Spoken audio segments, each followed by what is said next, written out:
In this video, we are going to see about the procedure for constructing root locus. Step 1. So first, location of poles and zeros on the graph. So according to the step 1, what we have to do?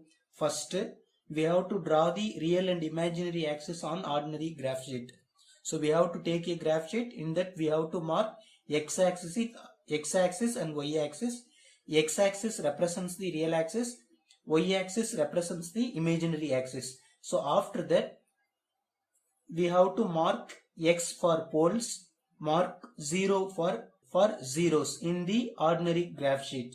So we have to mark the poles and zeros. Poles by using cross mark symbol or x symbol, zeros by using zero symbol. After that, number of root locus branch is equal to number of poles of a open loop transfer function. After completing the drawing of root locus, we will have final branches. So that can be easily known by knowing the number of poles of open loop transfer function. So next, root locus starts at a pole and ends at a 0. So next, step 2, root locus on real axis. Actually, we have to find the area of root locus in the real axis. So suppose, this is real axis, this is imaginary axis. Suppose here there is a pole, here there is a pole, here there is a 0. So this is a real axis, it means negative real axis. So in which area will be coming under the root locus, that we have to find now. Take a test point. So now we can take a point. If total number of poles and zeros on the real axis to the right of the test point is odd number, then the test point lies on the root locus. If even, then the test point does not lie on the root locus. We know. So these two are poles. This is 0. So now I am going to take a test point here. We see. So this is a test point. After this test point, right side, odd number of poles and zeros are available, means this point or this area will be under root locus. We see this is a test point. After this right side, there are even number of poles. It means 2 poles. So this area will not coming under the root locus. Next, suppose if we take this as test point, so we can say from this right side of this test point, there is only one pole, that is odd. Therefore, this portion is coming under the area of root locus. Suppose if we take this point as a test point, we see here 1 0, here 1 pole, here 1 pole. It means there are 3 number of poles and zeros. It is a odd number. Therefore, this position will come under the, or this area will come under the root locus. After this, if there is no pole or zero, beyond this, if there is no pole or 0 here, means this root locus will end at infinity, or this root locus will continue from this point to infinity. Next, step 3. So in step 3, we have to find the angles of asymptotes and centroid. So suppose n is the number of poles, m is the number of finite zeros. So n minus m root locus branches will terminate at a 0 towards infinity. N minus m root locus branches will go along with the asymptotes path and meets the asymptotes. Next, the angle of asymptotes equal to plus or minus 180 degree into 2q plus 1 divided by n minus 1. So where q equal to 0, 1, 2, 3 up to n minus 1. Centroid, it means meeting point of asymptotes with real axis, equal to sum of poles minus sum of zeros divided by number of poles minus number of zeros. We see from this step what we have to do. Actually in step 3, if n is the number of poles, m is the number of zeros, it means finite zeros. So n minus m, suppose here 3, here 2, so 1. So one root locus branch will terminate at a 0 towards infinity. It means only one branch, root locus branch, that will terminate a 0 towards infinity. Similarly, n minus m root locus branches will go along with asymptotes path and meets the asymptotes. here only n minus 1 means we already taken n equal to 3, m equal to 1. Therefore, only one root locus branch will go along with the asymptote paths and meet the asymptotes. So angle of asymptotes equal to plus or minus 180 degree 2q plus 1 divided by number of poles minus number of 0. Centroid equal to meeting point of the asymptote at the real axis. In the graph we can say, suppose we know this is imaginary axis, this is real axis.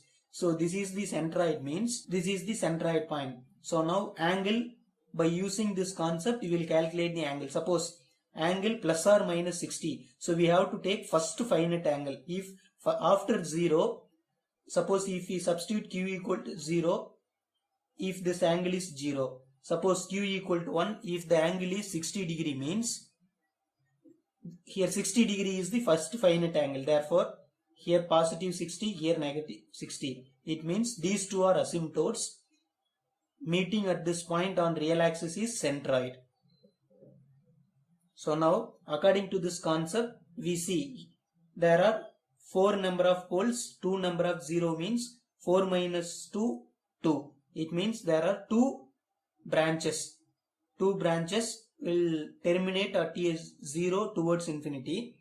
Similarly, root locus branch will go along with asymptote path. This is asymptote path.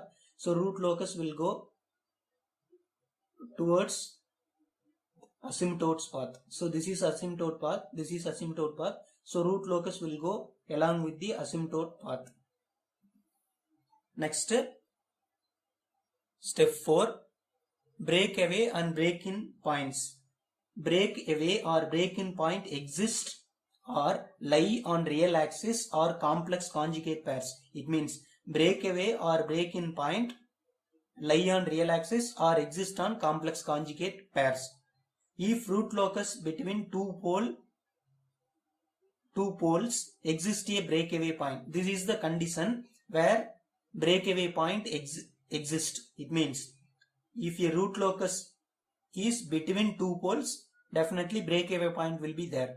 If root locus between two zeros, there will be a break-in point. If suppose root locus exists between a pole and a zero, breakaway or break-in point may or may not exist. Next, we see if a root locus on real axis between pole and 0, there may be or may not be breakaway or break-in points.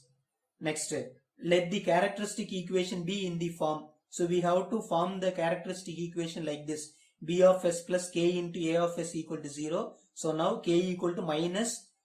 So we have to bring this into right hand side. So if we bring here, now k value equal to minus b of s divided by a of s. Therefore, breakaway or break-in point is given by. To calculate breakaway or break-in point, so we have to use this condition in the problem. Derivative of k with respect to s equal to 0. So definitely k should be positive and real. Next, step 4. According to step 4, we have to find the angle of departure and angle of arrival. It means, so where the root locus will start, at how much degree it will start, and at how much angle it will reach. So that is the angle of departure and angle of arrival. Actually, the formula to calculate the angle of departure is this one. To calculate the angle of arrival is this one. Actually, from the given problem, first we have to find the number of poles. From the pole, we have to take a complex pole. We have to take a complex pole, or we can say one complex pole. So from the complex pole, we have to find the angle of departure for root locus.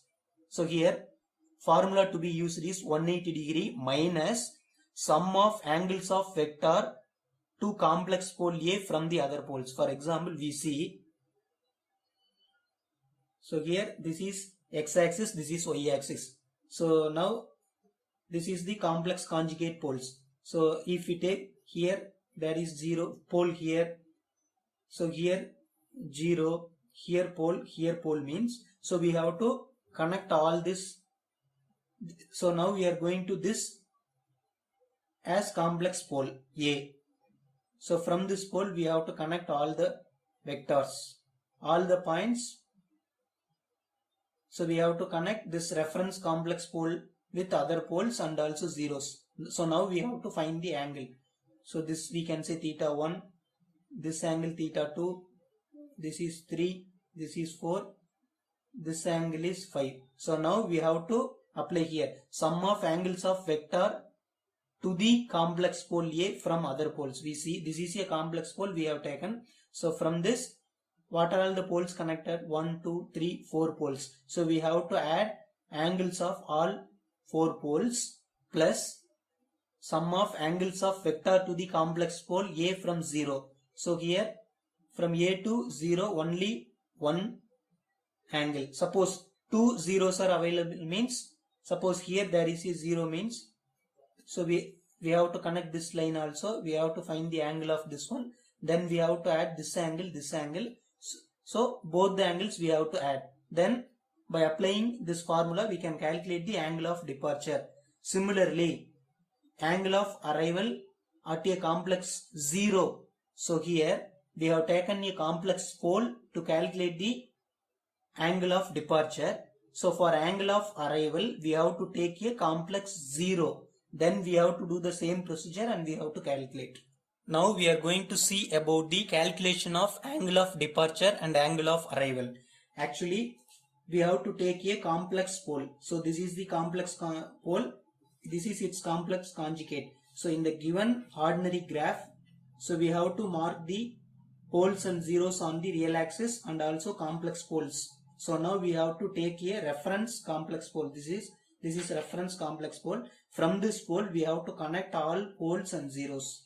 If we connect, we will get this line. After that, what we have to do? So we have to mark the angles. From this real axis to this line, this is the angle theta 1. Similarly, for this 0 theta 2, for this 0 theta 4, for this 0 theta 5, this pole theta 3. So now, so we know how to calculate the angle. So we know to calculate this theta 1, we see it is a right angle triangle. We see this portion is right angle triangle. This length we know A, this length B. So now from this we can easily calculate.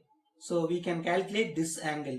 So this angle is, we know tan inverse of opposite side divided by adjacent side. Opposite side value A divided by adjacent value B. So therefore this angle is tan inverse of A divided by B. To calculate theta 1, its total angle is 180. Therefore 180 minus this angle is theta 1. 180 degree minus tan inverse of A by B is theta 1. Similarly, to calculate theta 2, so this we can take this right angle triangle. So this length is A, this length we can say C. From this we can calculate this angle minus, if we know this angle, 180 minus this angle, we will get this. So now theta 2 equal to, this is theta 2, this is theta 2. So actually this is a right angle triangle. So by using right angle triangle concept, we can calculate this angle. So 180 minus this angle, we will get theta 2. Therefore this angle is tan inverse of opposite side A, adjacent side C. So 180 minus tan inverse of A divided by C is theta 2. So now this theta 3 we know 90 degree. Similarly theta 4 is, we see, so we have to take this right angle triangle. We can directly calculate tan inverse of opposite side divided by adjacent side. Opposite side A divided by adjacent side D. Theta 5 also we can calculate by considering this right angle triangle. From this, angle of departure equal to 180 minus sum of angles from this complex pole to pole. So this is a complex pole. From this, sum of pole angle theta 1 plus this is a pole theta 3 plus this is pole angle theta 5 plus, so we have to sum the complex point to zeros angle. We see two zeros here, therefore theta 2 plus theta 4. So similarly, we can calculate the angle of arrival. Actually, in angle of arrival calculation, we have to take complex 0. Here we have taken the complex pole for calculating angle of departure. So we have to draw the same kind of lines and we have to apply the right angle triangle concept. So we will get the various angles theta 1, theta 2, theta 3, theta 4, theta 5. After that, the same formula we have to use to calculate the angle of arrival. The only difference between these two is here we have to take complex pole, here we have to take complex 0. So next step 3. So in step 3, point of intersection of root locus with imaginary axis. So up to step 5, we by using ordinary graph, so we will mark the root locus, but we have to calculate where we see from the graph, this is the imaginary axis, this is real axis. Suppose a root locus starts at this point, at an angle of departure it will go like this, but where this root locus cut with the imaginary axis, so this point we have to calculate. By using this step 6, we can calculate this point. The steps are by using Routh-Hurwitz array, by trial and error approach, easy and simple method to calculate the intersection point is, in the first we have to find the characteristic equation. In the characteristic equation we have to substitute S equal to J omega. Then we have to equate the characteristic equation to 0. So after substituting S equal to J omega, we have to separate real and imaginary part, and we have to separate real and imaginary part. So we have to equate real part and right hand side 0, imaginary part with right hand side 0.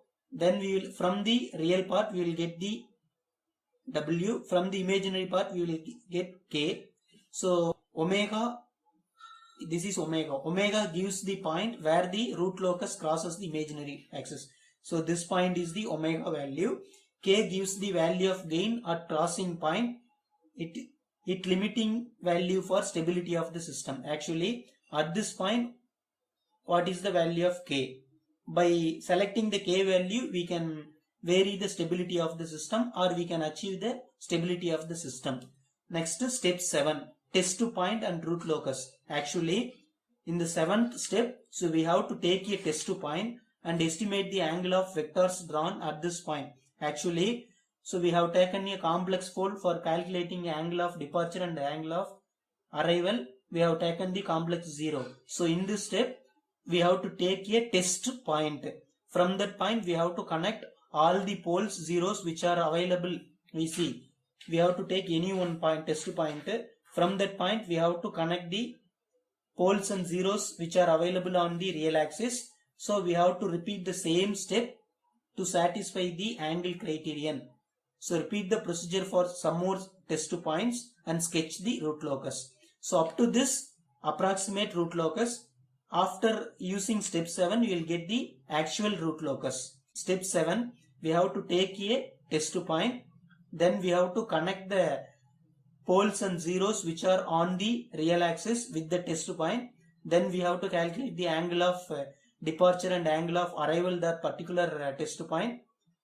Similarly, we have to repeat the procedure for some more test points. Then we will sketch the actual root locus. So that's all about the procedure to draw a root locus from the given transfer function.